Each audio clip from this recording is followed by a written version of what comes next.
Hello everyone, and welcome back to the channel. Today, we're diving into a story you think you know. But trust me, there's so much more beneath the surface. We're talking about the discovery of America. Now, when I say that, what's the first name that pops into your head? Christopher Columbus, right? 1492.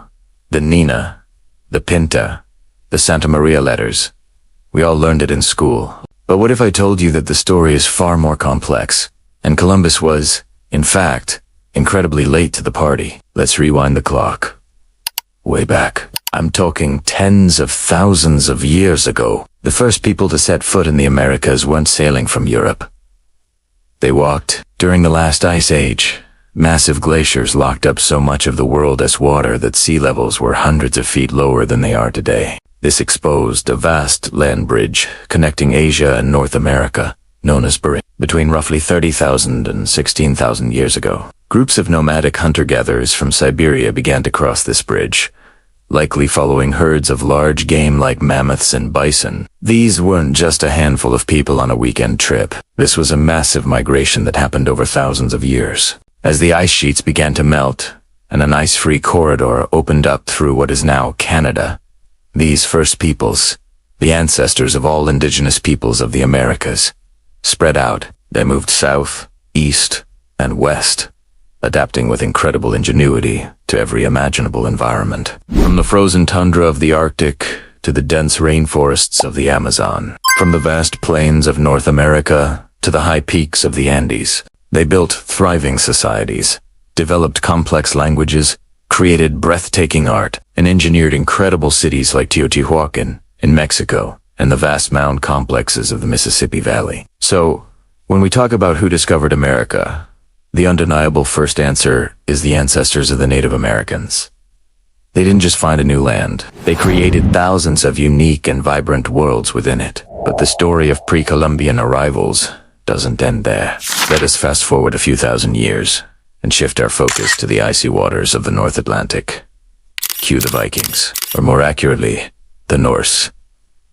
Around the year 1000 AD, nearly 500 years before Columbus was even born, a Norse explorer named Leif Erikson, son of the famous Eric the Red, sailed west from Greenland. According to the Icelandic sagas, he was looking for land that another Norseman, Bjarnir Kolfusson, had spotted years earlier when he was blown off course. Leif and his crew landed in a place they called Vinland because of the wild grapes they found growing there. For decades, this story was considered little more than a myth, a cool fireside tale. But then, in the 1960s, archaeologists made a stunning discovery at a place called Lonzo Meadows in Newfoundland, Canada. They unearthed the remains of a Norse settlement, complete with timber-framed turf buildings that were identical to those found in Greenland and Iceland from the same period. They found iron nails, a forge for smithing, and even a spindle whorl, suggesting women were part of the settlement too. This was the physical proof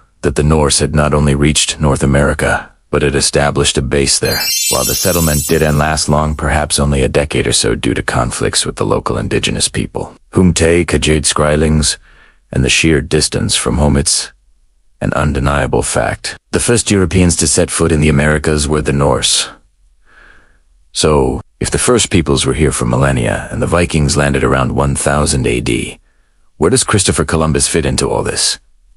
And why does he get all the credit? This is where the story becomes less about discovery and more about impact. Columbus, an Italian mariner sailing for the Spanish crown, wasn't trying to find a new continent. His goal was to find a westward sea route to the rich spice markets of Asia. Everyone knew the world was round, but the educated elite believed the journey was far too long to be possible with the ships of the day. Columbus, however, had drastically miscalculated the size of the Earth. He thought the planet was much smaller and that Asia was much larger, extending further east. Based on his faulty math, he believed he could reach Japan or China by sailing west across the Atlantic.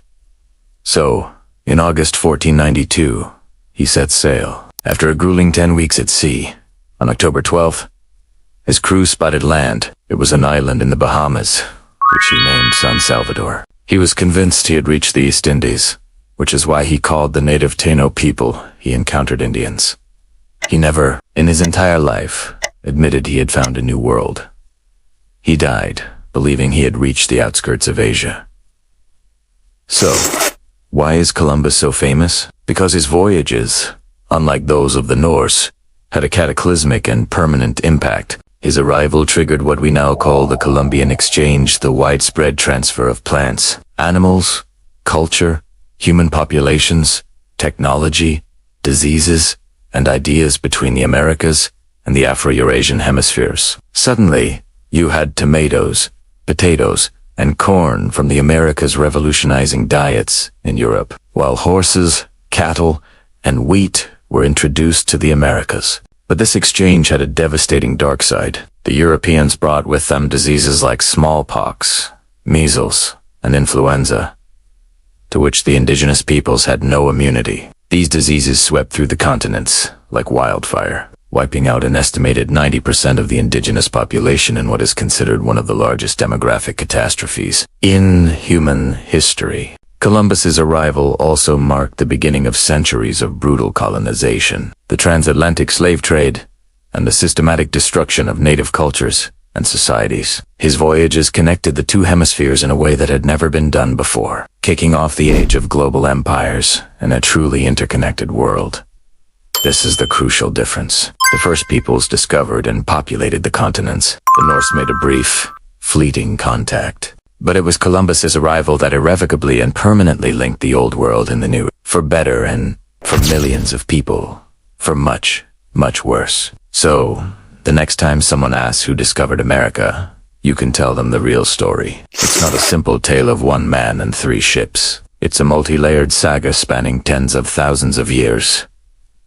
It begins with the courageous journeys of Ice Age hunters, includes a forgotten chapter of Viking adventurers, and culminates in a world-changing, an often tragic collision of cultures initiated by a man who was lost and never even knew what he had truly found. Thank you so much for joining me on this deep dive into history. It is stories like these that show us how the past is always more complex and fascinating than we think. If you enjoyed this video and learned something new, please hit that like button, and be sure to subscribe and turn on notifications so you don't miss our next exploration. We'll see you in the next video.